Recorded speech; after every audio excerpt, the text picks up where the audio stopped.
2, 1.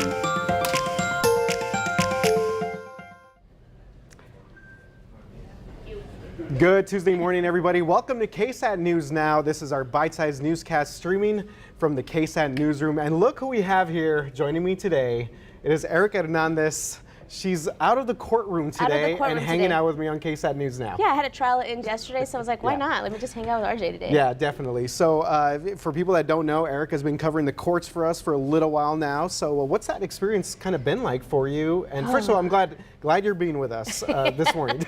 Well, it's kind of slowed down. You know, we thought it was going to start pretty quickly and we were going to be pretty busy, but because of the recent rising cases, they've closed in-person trials. We did have one the past week and a half. That was just because that jury was seated before the holidays, so they kind of got grandfathered in. But other than that, now I'm just kind of in a holding pattern to see when we do have another trial that will pop up.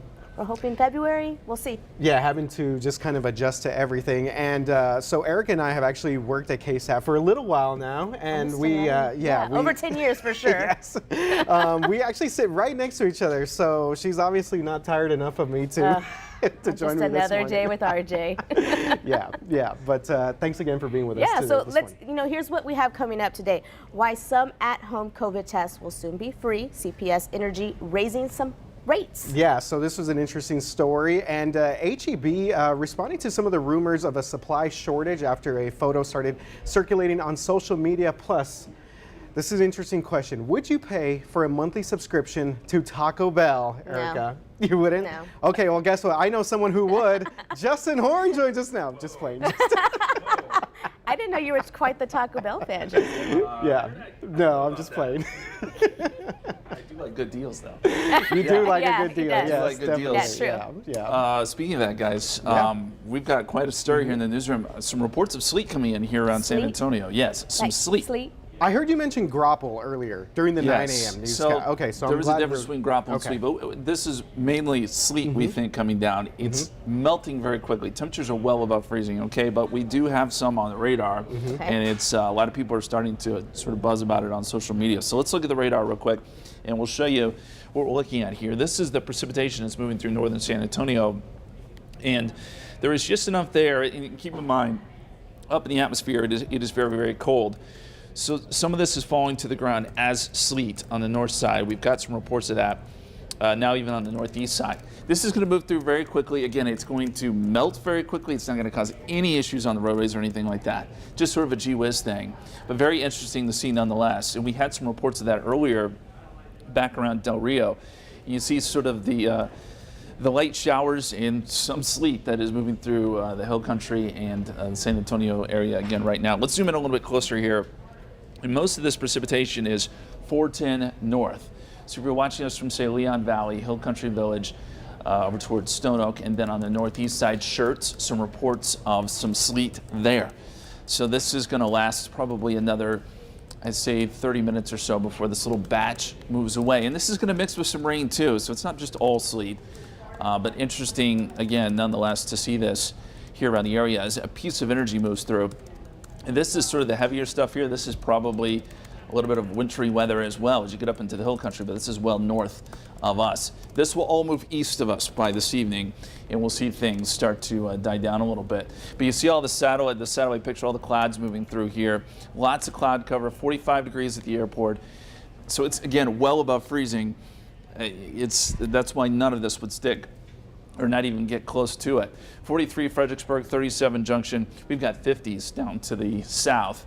And our forecast today is going to take us into the mid-50s. So we won't warm all that much just because of the cloud cover. There is that small chance for precipitation. Obviously, we're seeing some of that in northern San Antonio. Extended forecast. Warm temperatures as we finish out the work week, 73 both Thursday and Friday. We get another front on Saturday. Gusty winds, gusts to 40 miles per hour.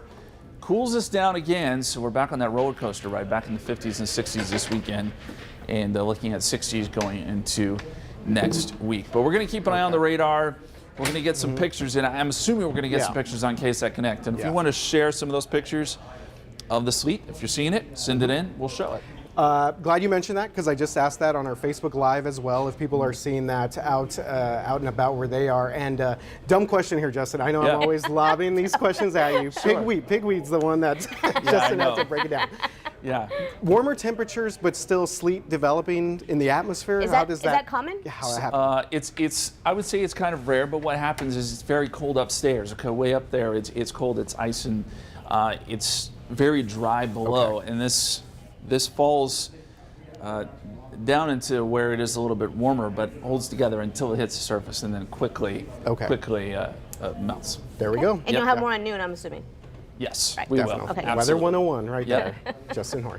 Thanks, Justin. Now the latest on the coronavirus. COVID-19 hospitalizations have now reached a record high in the United States. Yeah, that's right, Erica. That's according to data from the U.S. Department of Health and Human Services. There are now close to 146,000 people hospitalized, which is twice as many as 2 weeks ago. And here in San Antonio, COVID hospitalizations have increased 286% in the last 2 weeks.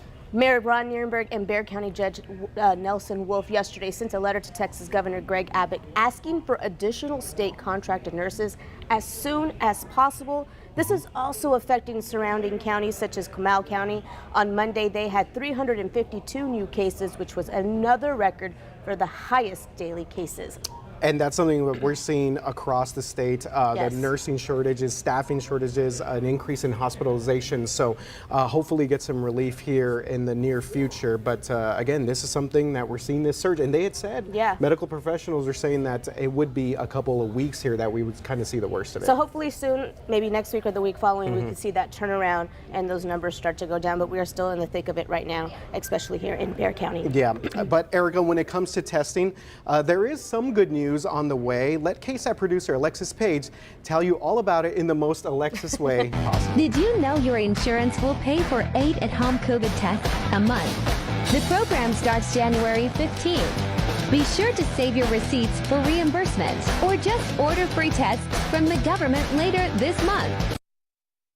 That was KSAT producer Alexis Page. If you missed that, here's the details. Starting this Saturday, private health insurers will be required to cover up to 8 home COVID-19 tests per month for people on their plans. That's right. Yeah. So this is just some news that came down just yesterday. The Biden administration announced the change in an effort to make testing more convenient and available. Americans can either buy home testing kits for free under their insurance or submit receipts for the test to be reimbursed. I had no idea about this. This is the first time I'm Me learning too. about Saw this. This morning as for well. a family of 4, they can be reimbursed for up to 32 tests per month. PCR tests and rapid tests ordered or administered by a health provider will continue to be fully covered by insurance with no limit. Now, later this month, the federal government will launch a website to be making millions at-home COVID-19 tests available through mail, which is something a lot of people are having trouble finding right now anyway. Yeah, I mean, you go to any sort of like a CVS or a Walgreens or even a HEB or any other grocery store, and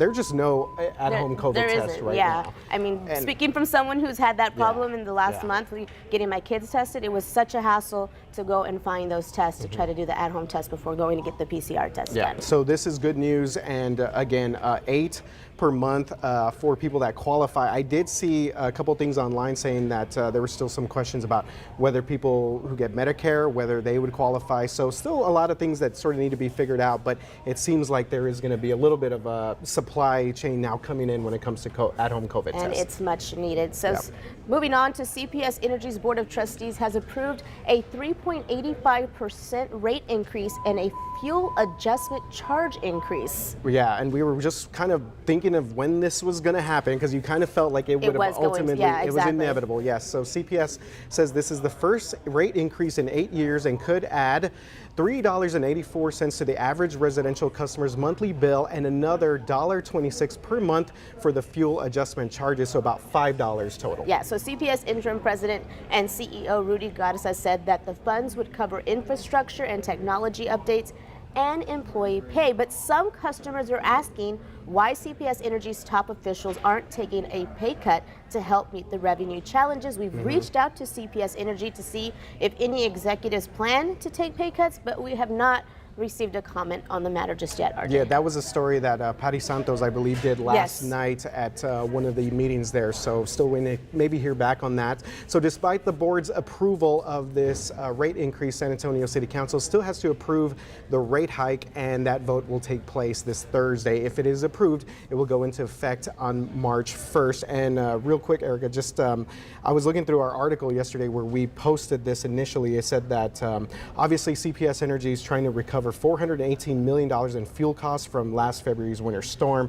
CPS Energy officials say that this is going to be over like a 25-year period, that the $418 million is going to be recovered, but again, it's hitting our wallets. Yeah, and it's not approved yet. I want to make that very clear that City Council still has to vote for this on Thursday, so we'll be following that. I know Garrett will probably be there on Thursday to have all the latest if they do vote for that increase to go into effect. Yeah, just kind of one of those inevitable things after last February's storm. Yeah. Okay, moving on, Erica. So this morning, we're hearing from H-E-B, that's right, H-E-B, popular grocery store here, grocery chain, after a picture started circulating on social media that claimed there was a shortage of bread right now at grocery stores in our area. I mean, if you want to stay away from carbs, that's kind of a good That's thing. good. That's a good point, yeah. The photo was posted by a user with the handle Loves Hawaii. There's been about 200 retweets and several replies. H-E-B officials this morning say there is no supply issues with bread and that H-E-B is in good shape. Yeah, they've been saying that, and there was that article posted on my essay saying that the supply chain is okay. So there's also no word if this photo is recent or from the day that it was posted. I believe the date right there is January 9th, or what store it's even from. So there are definitely questions all the way around about this photo, but it has started circulating now. H-E-B saying on my essay earlier that there is no bread shortage. They want people to, basically not have to think about rushing out there let's and not going go crazy. panic and like the toilet paper. Oh my gosh, I can't do that again. But I mean, the bread, like I said, could be a plus for those who are trying to stay away from those carbs. Maybe trying to follow that New Year's resolution. That'll help you, but this next story will not help that problem. Have you heard about the taco lovers pass from Taco Bell? Oh boy, here we go. Yes, this is a pretty interesting story. So this is a new taco subscription service. I'd never heard of this before. Subscribers can redeem one taco a day for 30 consecutive days. Who eats that many? Who goes to Taco Bell that much? That can't be. Well, there are 7 taco options to choose from, including the Crunchy Taco and the Doritos Locos Taco. The $10 subscription can be bought through the Taco Bell app, and you must be a rewards member to sign up for the pass. Again, who goes to Taco Bell that much? I know my kid loves the Doritos Loco Taco. I absolutely am not that big of a fan of Taco Bell. My kid loves it. I think she just likes because it's a Dorito chip. There we go. You can't go wrong with that. Yeah. But a Taco Bell for 30 consecutive days? No. No. That's not going to work. The other thing too is that I was talking about this with our producer Alyssa, and we were saying like, okay, not only do you go every day if you were to do this, but then you end up just buying other stuff. So you know what I mean? So it's just kind of like you can't just literally go for one crunchy taco. Hi everybody. And it's like it's there. Yeah, there we go. And it's $10, and like you said, if you're buying, so you're kind of just spending more than that. $10 a month. But even then, I still can't wrap my mind about going to Taco Bell for 30 days. Yes, like what bang for your buck are you getting out of this thing? No. So we did. We did an Instagram poll. I know Alyssa just asked in our ears. Are the tacos cheap anyways? They are, yes they are. I don't go often, so I don't even know how much they are. And we did an Instagram poll on this yesterday, and there were 70% of people that said that they would not do this subscription. 30% saying, I know, there's what? still 30% out there that said they will go to Taco Bell for 30 consecutive days. Yeah.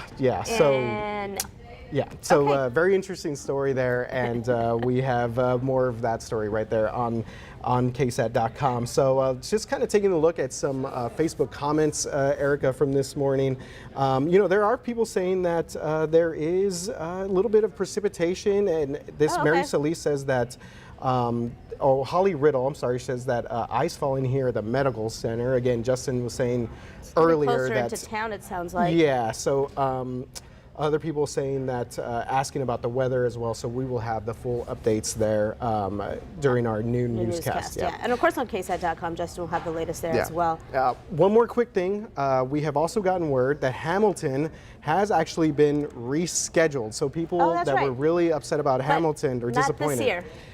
Oh, okay. There's a big if. Oh, okay. It's not this year. I think it's for next summer, for 2023. Let me look I read their comment correctly. Yeah, they tweeted it out. So they just shared this on social media. So just a little bit of background here. Hamilton was supposed to be playing at the Majestic this week.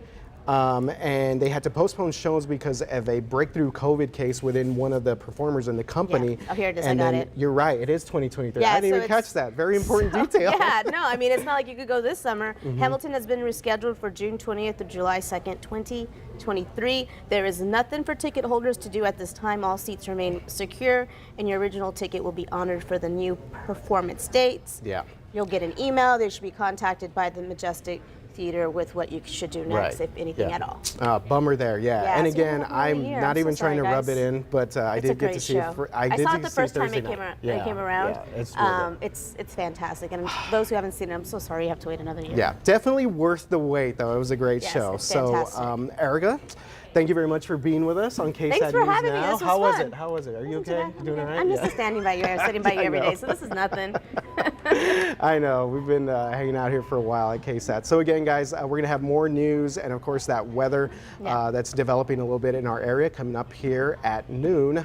Thank you again, Erica, hanging out with us. And you guys have a great Tuesday.